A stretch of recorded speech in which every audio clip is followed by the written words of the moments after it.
Are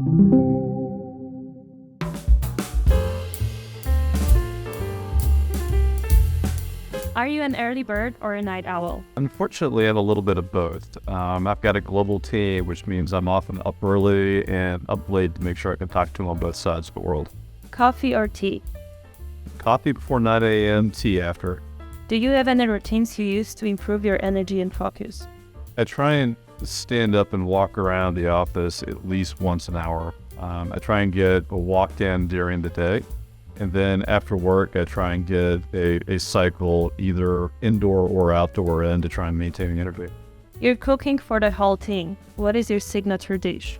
Oh, this is a dangerous question. I guess it'd fall into one of two. It would either be a paprika, brown sugar, pork tenderloin, or it would be a minced pork stir fry served with jasmine rice. If you could pick up a new skill in an instant, what would it be? Oh, this is easy. I wish I could speak more languages. What's the worst piece of advice you've ever been given, and why was it so bad? This is kind of funny. I think the worst piece of advice I was given recently was a year ago when a recruiter I was talking to pushed really hard telling me I was making a mistake by accepting the Wrike job. The reason it was so bad, it was just delivered with such bias and lack of balance that I still remember it now. What is the most useful thing you own? I mean, there's the bad answer, which is my phone. There's the good answer, which is my bike. What item do you never travel without? That would be my phone. Who has inspired you in life and why? Personal, I'll keep it close to me personally. One of the more influential and inspiring people was my grandfather. He was a dairy farmer, raised 6 kids, sent them all to university, but yet still found the time to read and travel and be fairly kind. So he was very inspiring. Your favorite rights office? I can't answer that. That's like asking who's your favorite child. Hello everyone, my name is Zosia. I'm an employer branding specialist at Wrike Prague. Today I'm with Thomas Scott, Wrike's CFO. Thomas, hello. Thank you so much for finding a few minutes to sit with me. Absolutely excited to do it. I am also excited to talk about your Wrike journey, about our culture, about our plans for future, our growth. Maybe you can give us a sneak peek into the way that finance department and other departments that report to you work. So why don't we start with your Wrike journey? How did it all start? So, my Wrike journey started a little over a year ago. So I think my 1-year anniversary was earlier back in March. My journey started, my prior business, I had sold it in the middle of 2021. Right as my 6-month sort of time was coming to an end there, I started a job search and met Andrew. And was looking at a broad variety of opportunities across technology, early stage, a little bit later stage. And then I had the chance to sit down with Andrew and talk about just kind of the journey he was expecting that Wrike was going to go on, kind of starting a year ago with the separation from Citrix, and it was just extremely compelling. And so I decided to hop in and take that challenge last year. Amazing. We're so happy to have you at Wrike. What made you pursue career in business in the first place? How did it all start? We go back even. So, if you go way in the way back machine and try and figure out, what that came from, I guess one of the things I would point to is my father is and was a lawyer, and a lot of his clients were entrepreneurs. And when I was in university, one of his entrepreneurs hired me during the summer. And this was in the very early days of the mobile phone industry, and he built cell towers. And he had founded this business from scratch, and I started working with him and loved working with a sort of high-powered founder, and that really kind of got my start. I ended up later going into finance, but have always kind of continued to go back and work with founder-led businesses. Amazing. And yeah, as I mentioned, not only the finance department reports to you, but you also oversee HR, IT, and security at Wrike. How do you manage such a diverse set of departments, and how do you ensure that they work together smoothly? It's sort of a work in process, for sure. It's a very diverse group, both geographically speaking, as well as the expertise that people bring to the job. And I think one thing I'll say is I am not an expert in every one of those disciplines that are out there. I've got experience managing all of them in various points in time, but what that really requires me to do is make sure that I've got senior experienced leaders that operate within each one of those segments. And so as I'm looking at leadership within those roles, what I'm looking for is someone that is comfortable working closely with me to be able to be a subject matter expert, be able to make decisions, and also understand how that links to Wrike's strategy as a whole.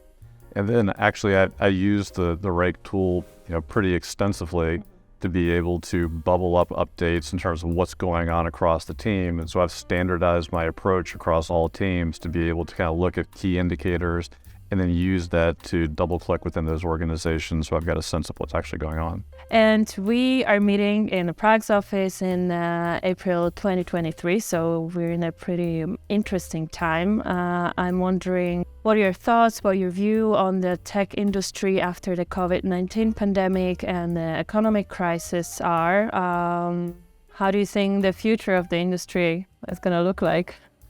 I think there's a number of different directions that I think the industry can go in. I think it's without a doubt what we've seen over the last 12 months is that interest rates have gone up. I think we've all heard some of the all hands over the last couple of months as Andrew has echoed these themes that we have to look to grow our business. The environment has changed. Our customers are focused on efficiency and productivity.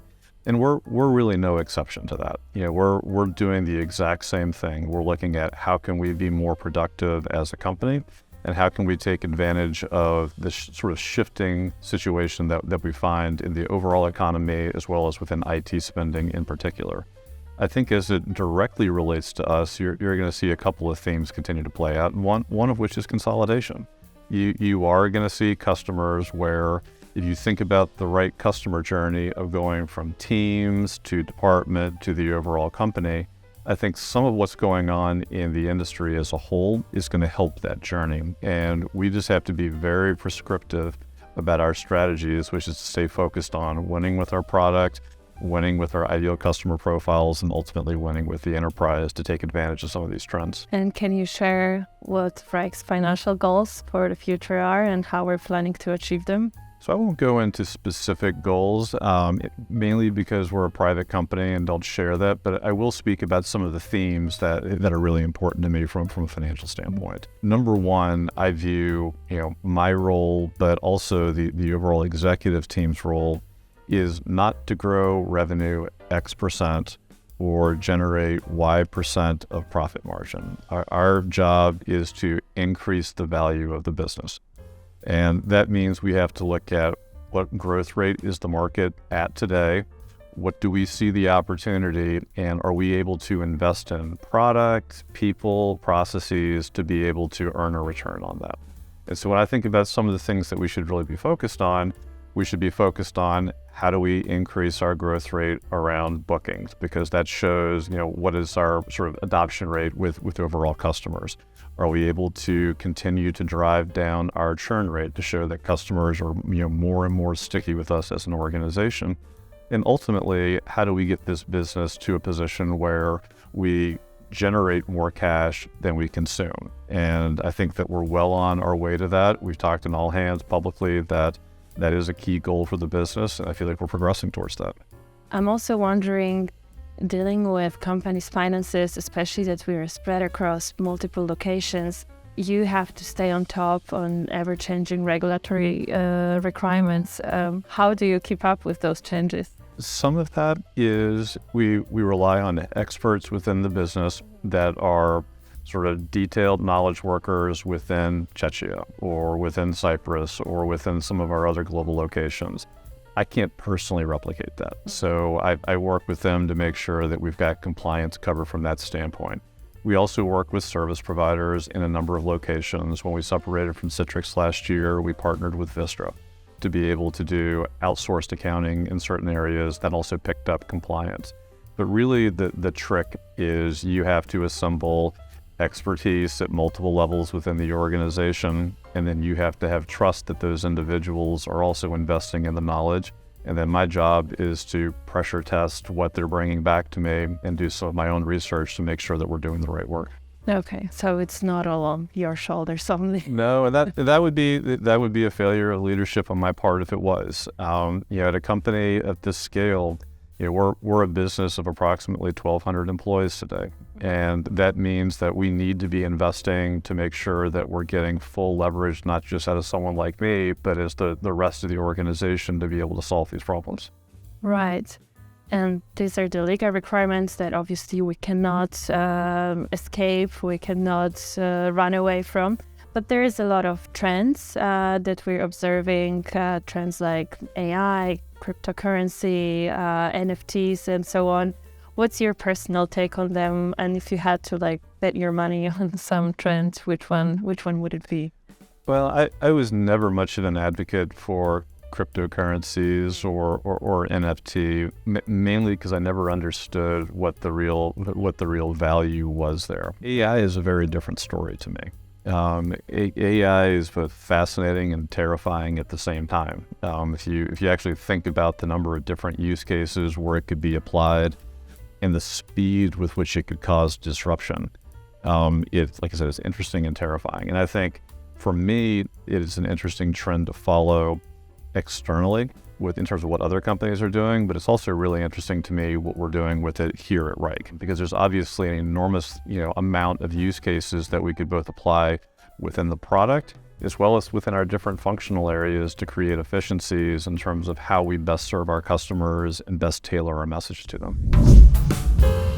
Starting with the culture, how you personally describe Wrike's culture?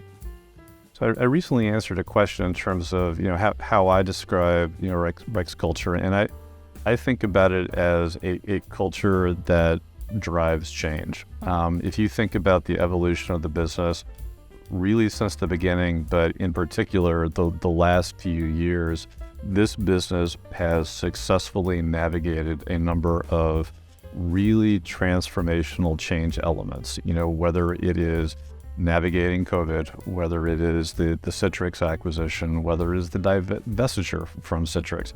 There are a number of big change elements that we have been through, and I think the resilience of this culture and the willingness to continue to find ways to innovate both within the product as well as within our other sort of specialty segments is really something that I'm proud to be a part of here at Wrike. Speaking about innovation and a great product, Wrike was recognized as the best collaborative work management platform on the market. What sets Wrike apart from its competitors, and how do we help teams across the world being more productive? So I think there are a couple of things I would highlight there for you. For me, is not a product person, and looking at it from my perspective, the scalability of the product is a key differentiator. And I think that's always been there, that this product was built for scale. A lot of our competitors were not. And so from that standpoint, that's very interesting. The other thing that I think is really compelling is the work that we've done over the last year with Lightspeed has made the entry-level point for this product really compelling also. So the ability to adopt it earlier on has gotten a lot more powerful. When I think about what's interesting from a use case perspective, and I see some of the ways that we're creating value, I also look within my own teams to see how they're doing it. And so I've got a couple of examples across some of my functional areas where recently they've increased their usage of Wrike, and the ability to create incremental time for their own teams by automating workflows within Wrike. And I'm specifically referring to some work we're doing within the accounting team today, where we're using processes that some of our customers do, automating that within Wrike that's freeing up more time. So I'm really excited about that. And to me, that demonstrates some of the value that our customers see, where once you get in there with simple use cases, you start asking other questions of, well, what else can I do with this? And then it opens up other possibilities, it brings in other users. And that kind of gives you an idea of what that customer journey can look like on the outside as you're watching it develop internally. And how do you prioritize releasing new features into the platform, especially in current conditions, current economy? I would say that the pressure or the trade-off of what features you release is economic independent, because no matter what the greater economic environment is, there are always more ideas than time or people or money. That's true. And no matter how much money you have, you'll find out that it's not enough to do everything. And so the scarcity actually has to drive, the selection process. And then that's not my call to make. I expect our product and development teams to kind of pitch the ideas and put their ideas to paper and say, we think this has got the most potential. This is why we think it has the most potential. And then that goes into, how that team and ultimately Andrew and the leadership team make capital allocation decisions of where we want to spend our time. But I think it's ultimately the most important thing that we do as a business, which is what do we build next? And, does that resonate with customers? Does that meet the market trends? And more importantly, are we demonstrating thought leadership in what we're putting out there? Or are we merely just trying to follow what others are doing? Because I actually think Wrike has been at its most effective when we demonstrated thought leadership with the product. And I hope that we kind of continue to return to that theme as we have over the last year.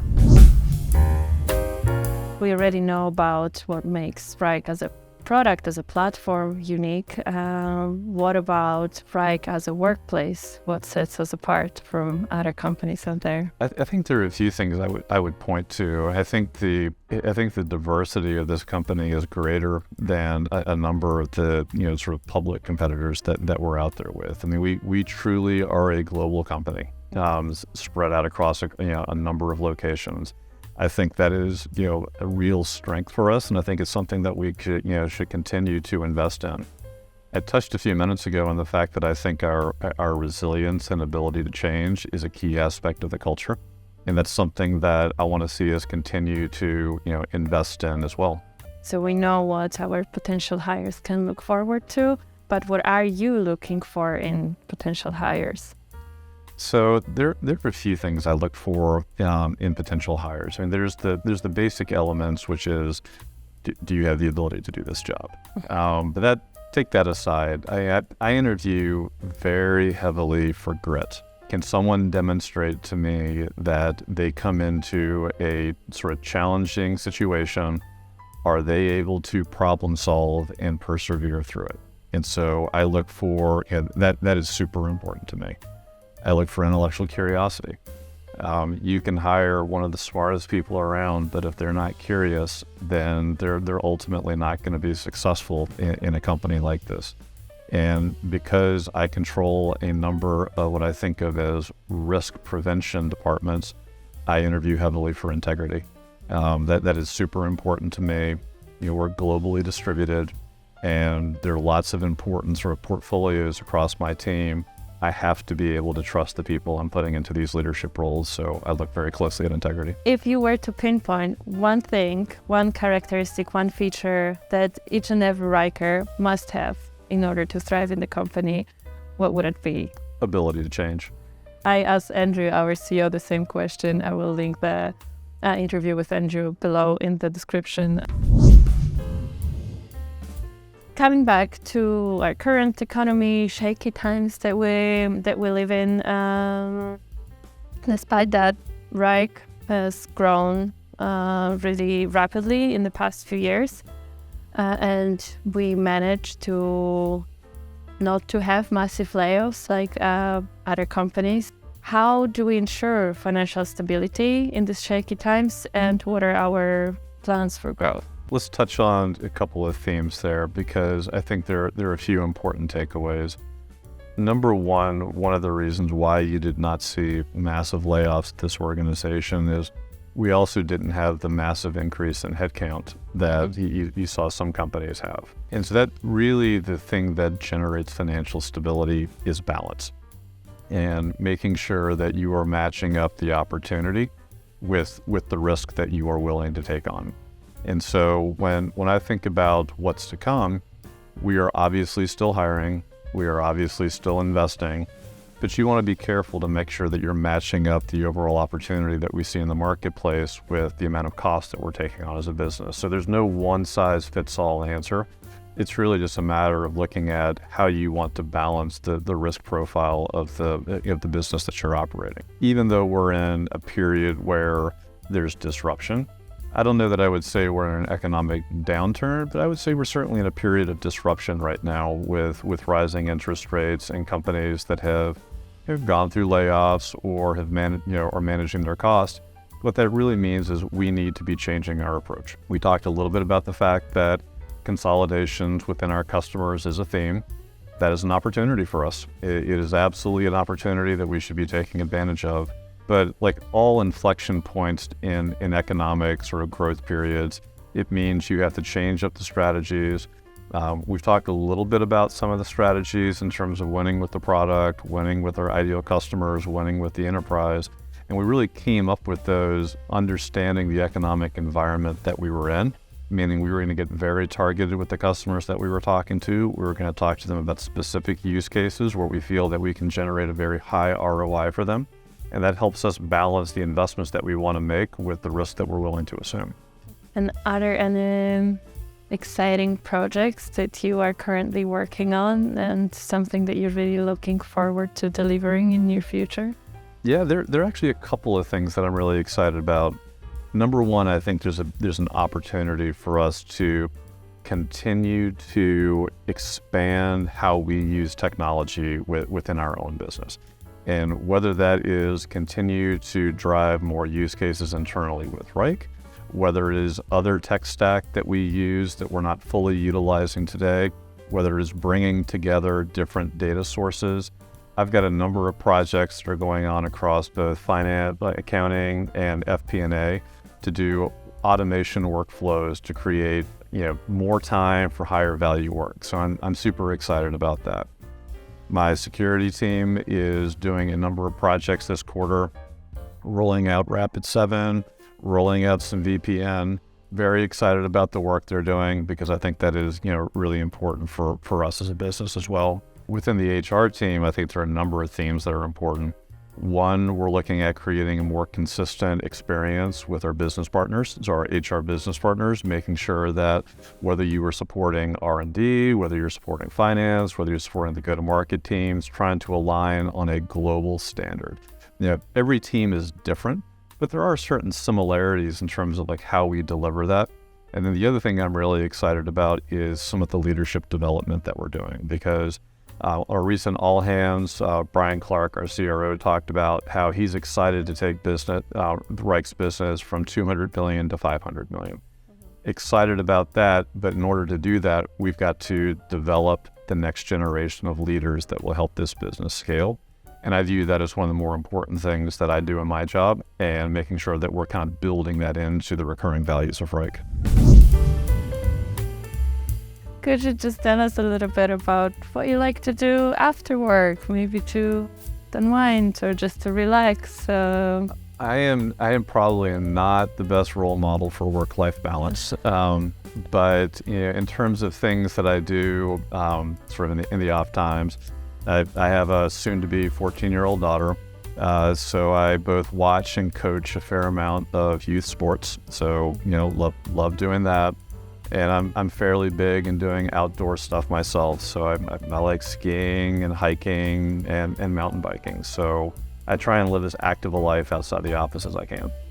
That's amazing and very important to at least have some of work-life balance.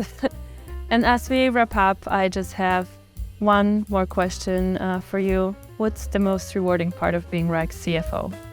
Oh, by far the most rewarding part of what I do is being able to travel around and talk to people.